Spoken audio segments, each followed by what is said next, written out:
Hello, everybody. My name is John Harrison, and I'm delighted to have this opportunity to share some thoughts on the early identification of patients with Alzheimer's disease.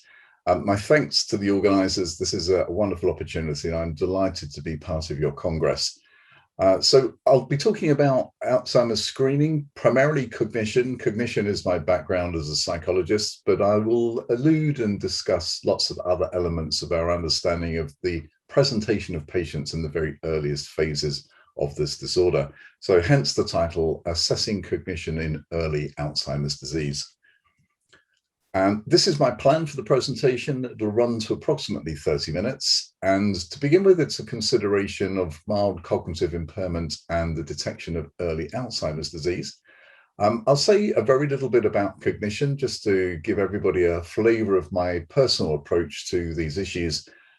Talk about some of the challenges that we encounter in both the identification of people that may have cognitive deficits, as well as monitoring the change in cognition that we see over time, and offer some thoughts on how we might contemplate doing things a little better, a little more accurately.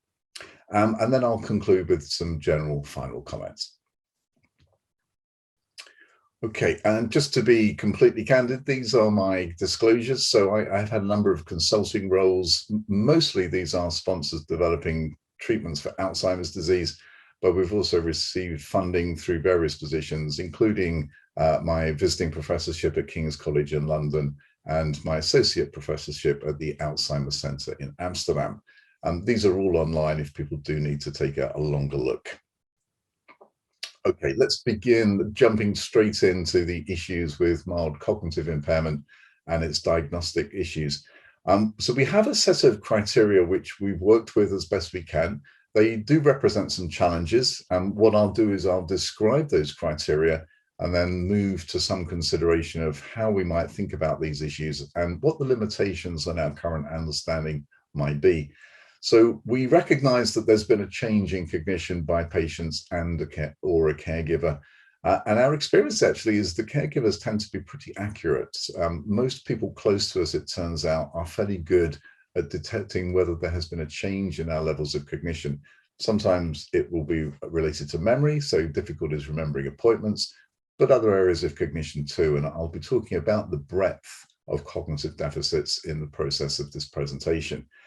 We're looking for objective evidence of impairment in one or more cognitive domains, and I'll say a little bit more about that. Preservation of independence of functional activities, so it is people's day-to-day activity relatively unimpaired. And we're also looking for evidence that they're not frankly demented. That's, I think, a reference to some form of global dementia. And what are the challenges? Well, changes in cognition. It turns out that caregivers and patients are not too bad at identifying difficulties in memory. But for a lot of people, it's quite difficult, it seems, to identify that there's been a change in people's ability to think or organize themselves. So what we would classically think of executive function. Similarly, difficulties with concentration, what I'll refer to as attention. These seem to be less evident to people who associate these problems with some change in cognition. And possibly it's because we still think, I think, very much of Alzheimer's disease as a disorder of memory. I think we understand now that it's so much more than that, and that often the presenting signs and symptoms can be in areas outside of memory: executive function, working memory, paying attention, problem solving. Our experience at the clinic is that people are less able to pick up those changes and identify them with the risk of converting to Alzheimer's disease. We have a standard cutoff, ordinarily minus 1.5 standard deviations below expectation. This is often in the context of a memory test, though could of course be tests of other areas of function. And that represents some challenges that I'll come to in a later slide. And we also have this notion that people's preservation of independence is often very subjective and idiosyncratic, and that's typically very true of high-functioning individuals. It wouldn't be unusual these days for us to meet with somebody in their mid-40s in the clinic in Amsterdam who is presenting with difficulties in completing tasks at work. So they're aware that they're not as good at their job as perhaps they used to be, or indeed need to be. And sometimes that can be a very subtle deficit. Very high functioning individuals with very demanding jobs are often very sensitive to quite small changes in their cognition, so much so that we might not identify them on formal testing. And so a one look at an individual is often not as revealing as we would like it to be. That will segue into a later slide where I'll talk about some of the advantages of looking for change in cognition over time. And whilst not demented, frankly, so they might perform reasonably well on a global scale of cognition, we are aware they have deficits, as I mentioned in that last part of the presentation, sometimes very subtle ones, but nonetheless, they are present. And how do we go about identifying whether or not this person has a significant medical disorder with which we might help? We have clinical interview, we have lots of standard medical procedures that would involve blood draws, checking for various hormonal levels, and asking about things like depression. Depression often can masquerade as problems with thinking, and we might be induced into supposing that these people have dementia when in fact they may have a fixable psychiatric presentation. Neuroimaging has come on an extraordinary amount in the last 20 years. We now have technologies that simply weren't available to us in the past, and our resolution of imaging is now extraordinary. So we've really made marked progress, and we would be typically looking to exclude people with other conspicuous reasons for cognitive problems, for example, stroke, but others as well.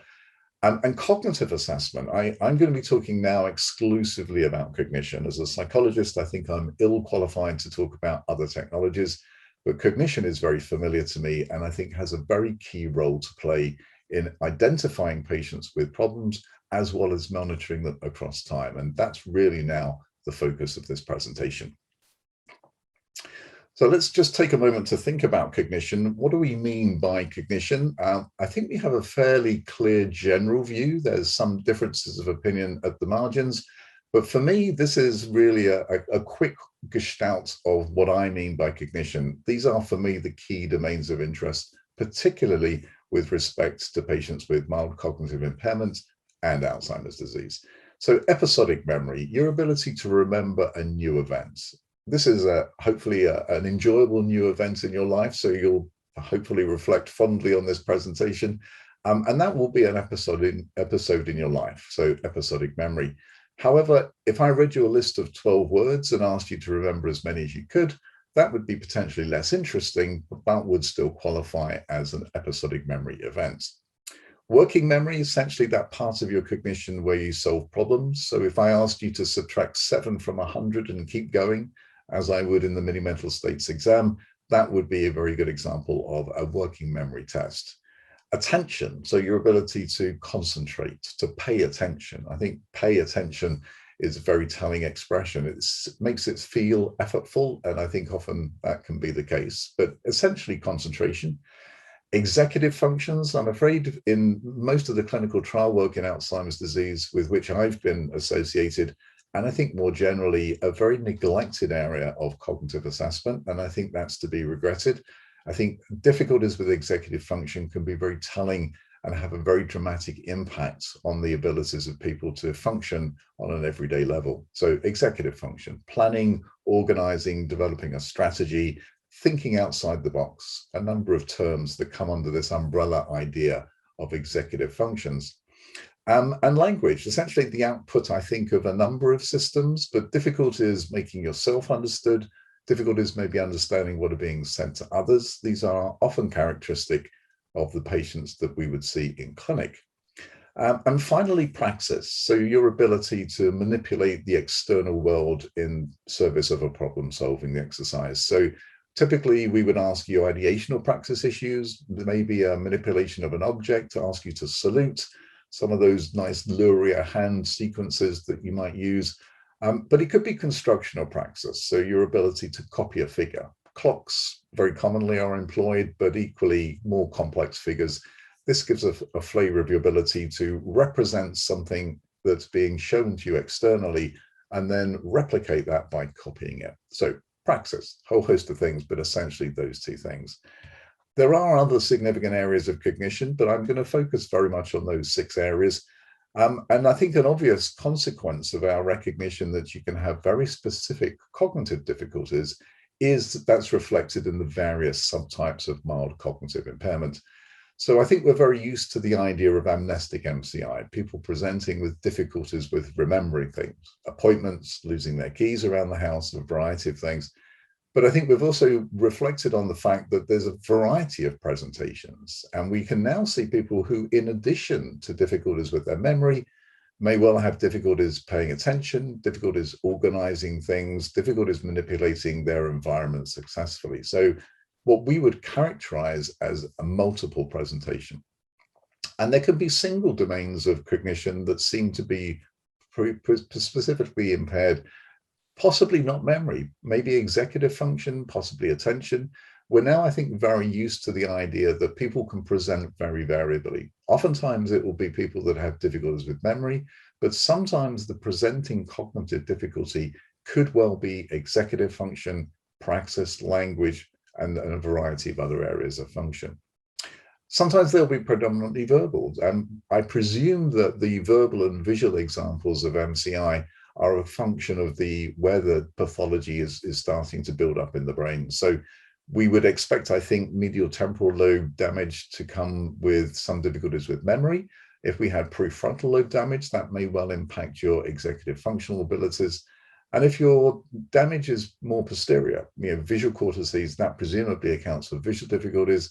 And similarly, verbal difficulties may well correlate with classical language areas, the frontal operculum and other parts of the temporal lobe. So a variety of presentations, I think we perfectly well now understand that people coming to us in clinic could present with one or more of the cognitive difficulties listed on that previous slide. Now, there's a lot going on in this slide, but really I just want to focus your attention at the first 3 rows of this figure. This is a very conventionally and very commonly used outcome measure in clinical drug trials, quite possibly one that the audience here is familiar with, the ADAS-Cog. I think it doesn't represent the best practice. I think we could, should, and probably must do a much better job of assessing cognition in clinical drug trials than is currently the case, but to a very large extent, it's still very commonly used, and I think is seen maybe not as a gold standard, but certainly as a very commonly employed outcome measure. And there are elements of it that I think are actually very defendable, very helpful. I have some criticisms, but I think there are elements of the ADAS-Cog that are quite useful, and they tend to be the measures of episodic memory.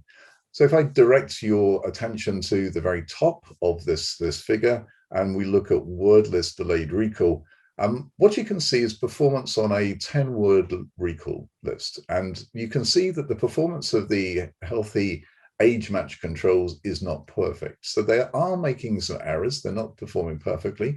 That's a very helpful attribute for a cognitive test. And you can see in the light orange bar the performance of people with mild cognitive impairment. Now, they have an impairment. They're clearly not performing as well as the healthy elderly controls, but equally, they're not doing as poorly as the patients with confirmed Alzheimer's disease. So this, I think, represents our understanding of where you sit with MCI, and represents a challenge which I'll come to in the following slide. Let me just make the point that worst possible performance on delayed word recall on the ADAS-Cog. So the patient's capacity to remember a 10-word list presented 3 times, something like about 3 to 5 minutes after immediate recall, they're almost a flaw. So for very many individuals, even in the very mildest stages, they're only about 1 point from the worst possible performance that you might expect to see on this test. Now, that's very good for identifying cases. That's a very helpful metric. It's less helpful when people hit floor and we're looking at the effect of a therapeutic intervention. So floor and ceiling effects are to be avoided with cognitive tests, particularly when we're looking at cognitive change. And the challenge of detecting MCI, I've already mentioned that 1.5 standard deviation cutoff that we tend to employ. And I've mentioned the context of MCI where performance falls something like about midway between that of typical healthy controls and patients with confirmed Alzheimer's disease. And those dual issues do represent a challenge. So the challenge we have, I think, in detecting MCI is if you can think of these distributions on the right of my slide as representing performance on, for example, an episodic memory test, but actually a test of any of those cognitive domains that I discussed earlier. there's pretty good separation between the cohort of patients with Alzheimer's disease and those who are essentially typical controls, healthy individuals. There's probably a very little overlap in those two distributions, but a test of episodic memory in distinguishing people with Alzheimer's disease and typical controls, we usually expect to see sensitivity and specificity of around about 90%. So there's some overlap. Some poor performing typical controls can look a little like they may have Alzheimer's levels of performance, and very high functioning Alzheimer's patients can overlap with the normal healthy individual distribution. The challenge we have with MCI, I would contend, is that it sits neatly as a distribution between those two populations. So now you have significant overlap with both confirmed cases of Alzheimer's disease as well as the typical control population. And I think that's why identifying MCI still represents a very significant challenge for us. Worth mentioning also is if I replace that MCI label with major depressive disorder, that would be fairly characteristic of the levels of performance seen in perhaps first episode patients. So we often identify an impairment of somewhere between 0.5 and 1 standard deviation on a significant number of cognitive tests in a depressed population. And I think that's why the two populations are challenging to tell apart. MCI and MDD, identifying a cognitive difference is really just the start of our understanding of what these people's issues might be. So is there a solution to the challenge? I think there is. It requires follow-up, so longitudinal assessment, and it therefore comes at a time and a financial cost. But I think if I were looking for a methodology to be really sure that the individuals getting into my study of MCI actually qualified on the basis that I thought was important, this would be a general approach to that particular challenge.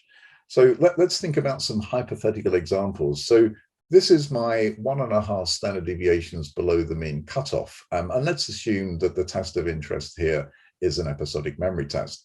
And you can see along the x-axis is essentially time. This could be very variable. It could be a short epoch, or it could be years.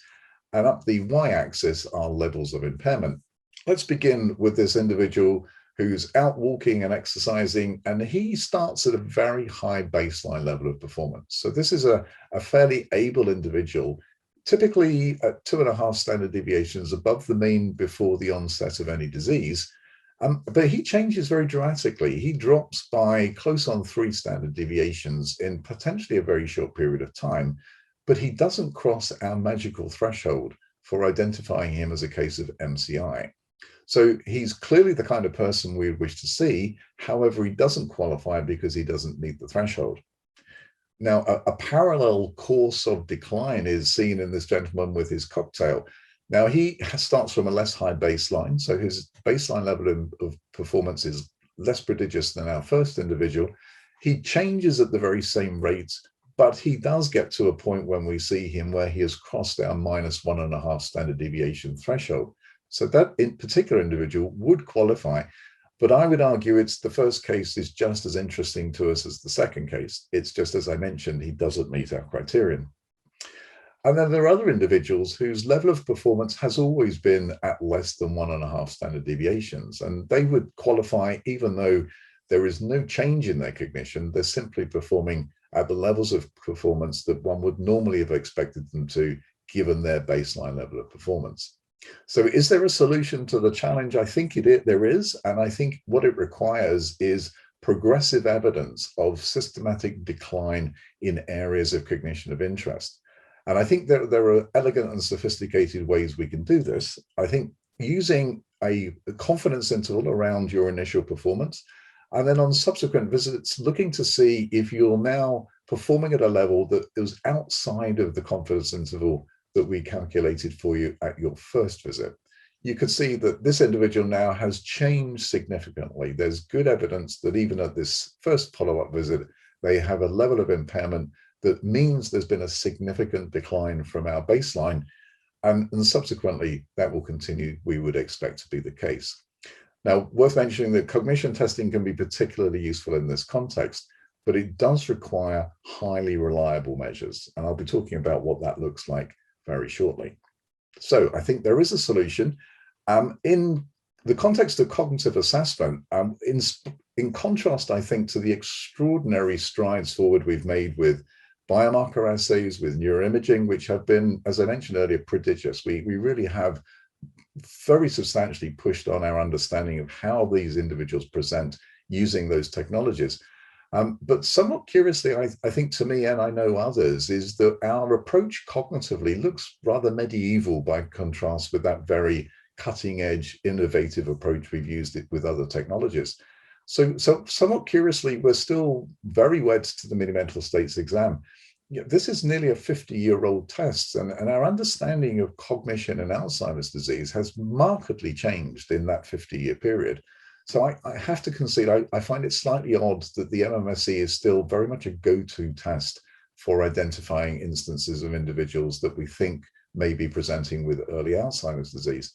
I think the Montreal Cognitive Assessment is a slight improvement, and I think the St. Louis scale similarly, but I still feel that there's a very important key role for a brief, reliable, sensitive, and new, potentially, outcome metric. Let's invest some of our research profitability and understanding in the last 20 years in particular of evaluating early stage patients and put that to good work with better outcome metrics. So what makes a good test? It's going to be reliable. It's going to hopefully change very little from one assessment to the next, unless there's been a truly pathologically driven change in cognition. It'll be valid. It'll measure the areas of interest. The mini mental states exam does not index very successfully or even at all attention, working memory, and not at all executive skills. So clearly not a valid measure for looking at early stage Alzheimer's disease. Sensitivity, really, really important. Can it show small changes? I understand perfectly the issues of the clinical relevance of that, but in identifying early stage patients, small changes might be very significant and tell us who is most at risk. If they can be brief, that's very helpful. And if they can be done by non-experts, then that's similarly the case. So simplicity in the assessment is going to be very helpful as a pragmatic response to making sure we get to evaluate a significant number of useful cases. So in sum, I would say a good cognitive test looks very much like a thermometer. Reliable, valid, and sensitive, doesn't require an expert. Even I can take my own temperature. And I think that these measures don't really give us what we're looking for. So I understand perfectly the appeal of a relatively brief, around about 12-minute assessment with a simple cutoff scoring scheme. I perfectly understand the appeal of that. But I think in the context of my earlier slide, I'm looking for something that's more reliable, more thorough, more comprehensive than is offered by the current measures that we tend to employ. Now, I recognize also that not everybody has the luxury of assessing cognition in clinic, and that sometimes there's a very significant time pressure. So I'm always very keen to explore the possibility there may be a number of ways of picking up individuals who are of interest to us potentially. If you don't have access to cognitive assessment, then I think there's a very practical alternative solution. This happens to be one of them, but I think there are a variety you might consider.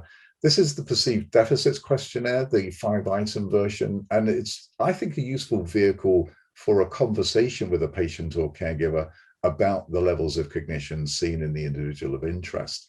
So you'll notice that from the questions on the left, there are questions that index memory, concentration, executive function. If you don't have the opportunity to evaluate cognition formally, and I would recommend that you do that where possible, this is, I think, a reasonable alternative approach to at least understanding the presentation of the person in front of you. And I think that there's plenty of room, as it turns out, for new measures that do give us what it is we think we need. So there are lots of digital alternatives. I'm a fan of many of them. I think people like Cambridge Cognition, Cogstates, Signant, ViraSci have done an outstanding job in developing very good state-of-the-art screening technology. It tends to be a little more expensive than paper and pencil assessment, particularly in clinical drug trials, and it does require access to the digital devices. So I think there's still room for a good paper and pencil solution. And I've been working with an international group of psychologists to achieve just such a thing. And I'll spend a little time talking about BASIC, which is one of the possible solutions to our need. But essentially, if I were looking to evaluate cognition in a relatively brief assessment, I'd be looking at some very simple, very well-known traditional paper and pencil paradigms. Phonological fluency, words that begin with a certain character or letter. Category fluency, typically the number of animals you can tell me in 1 minute. Some form of coding task, some form of digit sequencing, like a digit span, but in the particular instance here, you order the numerals in an ascending sequence. And I would always be very keen to incorporate a good 12-item list of episodic memory. And I want all these tests to come in at least 2 forms, just to mitigate the risk of too much learning from the first experience if we wanted to repeat them. BASIC is an attempt to remedy this. So BASIC stands essentially for Brief and Simple Index of Cognition. These are the 5 tests that comprise it. And as you can see, it focuses very much on episodic memory, executive function, and attention. And that's very deliberate. Expert groups with which I've been associated, including the European Task Force for Alzheimer's Disease, have focused very much on these early areas of cognitive change and identified those 3 domains as the ones we feel might be most at risk. And it should have good content validity. It should measure all the areas with which we're interested. It should be, where possible, have assay sensitivity. So has it previously, the paradigm, been shown to be sensitive to drug interventions? 4 of the 5 tests in BASIC meet that requirement. And it should be reliable, brief. This, as you can see, takes about 12 minutes. And it should be simple. So often the tests we borrow from clinical psychology were designed for very different reasons. And I think there's a lot of virtue to simplifying the instructions to make the assessment as easy to give and as brief as possible. Just to give you a flavor of what the inventory test looks like, here's a very brief clip of me assessing somebody. I'm going to read 12 words to you out loud. After I say each word, I want you to repeat it back to me and try to remember it. Once we finish the list, I will ask you to tell me as many of the words on the list as you can remember. Do you understand the task? Yeah. Are you ready? Yeah. Okay, let's begin. Drum. Drum. Bell. Bell. School. School. Moon. Moon. So a very conventional wordless learning test, 12 words. You'll see that I've asked the study participant to repeat the word back to me. That's really just to ensure that they do process the word. Some tests, like the regulatory verbal learning test, we simply read the words out loud and don't require any repetition. So it's always not quite clear whether the patient is paying particular attention. Having them repeat it back ensures that they do so.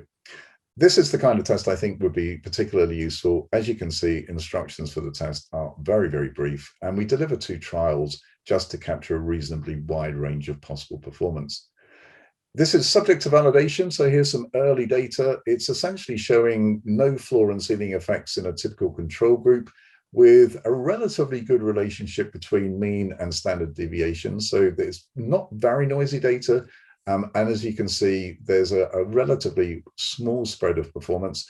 There's ongoing data collecting yet more examples of patients with Alzheimer's disease, but early evidence suggests the sensitivity and specificity is hitting around 90% for both. We'll be reporting this in more detail later in the year. So essentially a measure of cognitive change primarily for use in clinical drug trials where digital testing perhaps isn't such a useful option. Could also be used as a measure of cognitive status, I think not just in Alzheimer's disease, but other indications too. And one of the things we're very keen to do is to ensure that we have a variety of language versions available very early on. So I've been working with an outstanding cohort of psychologists from around the world, developing a number of language versions. Currently, we have 25 available, including, you'll be pleased to hear, I'm sure, Croatian, but also Japanese, Arabic, Farsi, and Tagalog. So we are very ambitious to ensure we have good international coverage. We have a very grand plan to make BASIC available in all possible languages, and that's probably going to take us a little while, including unwritten languages. So we are in the process of developing sound files that could be downloaded by individuals where the language doesn't have a written form, so that they can get a flavor of the content, and if they chose to, administer the test locally. So that's the end of my presentation. Very briefly, just to sum up, mild cognitive impairment is of significant interest. The therapeutic interventions that we will hopefully have available probably will perform best early as we can possibly get into the patients who are presenting. So there is a big premium on identifying individuals very early in the disease process. We could, should, and I think must improve the quality of the cognitive outcome measures that we use, not just in clinical research, but also in clinical drug trials, so that we can meet the extraordinary levels of quality, validity, reliability, and sensitivity that we've achieved with biomarker assays, neuroimaging, and the other technologies. At that point, I'm going to stop. Thank again the organizers. Enjoy the conference. If anybody would like to contact me, I'm always delighted to hear from you. And here are a variety of means by which you might send me a message or connect with me. Thank you very much, everybody, for listening.